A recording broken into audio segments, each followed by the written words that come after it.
ಮುಂದುವರಿಯುತ್ತೆ. But match ಅನ್ನ ಅರ್ಧ ಮೇಡಮ್ ಇಲ್ಲೇ ಇರ್ತಾರ, ಸಾರು ಇಲ್ಲೇ ಇರ್ತಾರ, ಎಲ್ಲರೂ ಈಗ ಮ್ಯಾಚ್ ಅನ್ನ ನೋಡಿ ಮ್ಯಾಚ್ ಅನ್ನ ಆನಂದಿಸಬೇಕು ಅಂತ ರಿಕ್ವೆಸ್ಟ್ ದಯವಿಟ್ಟು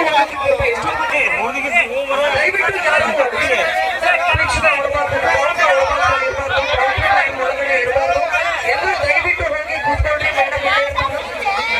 ಮೇಡಮ್ ಇಲ್ಲೇ ಇರ್ತಾರ, ಹೇಳತ್ತೀನಿ ಅವ್ರಿಪ್ಪ, ಅರ್ಥ ಮಾಡ್ಕೊಳ್ರಿ. ಮ್ಯಾಚ್ ನೋಡ್ರಿ, ಮ್ಯಾಚ್ ಎಂಜಾಯ್ ಮಾಡ್ರಿ, ಅವ್ರಿಗೂ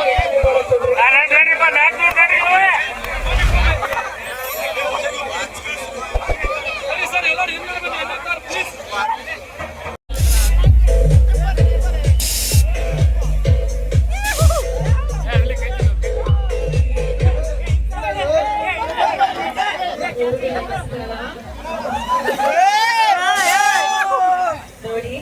ನಾವು ಎಲ್ಲರೂ ಒಳ್ಳೆ ವಿಷಯವನ್ನು ಮ್ಯಾಚ್ ನೋಡಕ್ಕೆ ಫಿನಾಲೆ ನೋಡಕ್ ಬಂದಿದ್ದೀವಿ. ನಿನ್ನೆ ಸಾಕಷ್ಟು ಮಾತುಗಳಿದೆ, ನಡಮು ಬಂದಿದ್ದಾರೆ, ಎಲ್ಲರೂ ಬಂದಿದ್ದಾರೆ. ಒಳ್ಳೆ ಮ್ಯಾಚ್ ನೋಡ್ಕೊಳ್ಳೋಣ ಆಯ್ತಾ?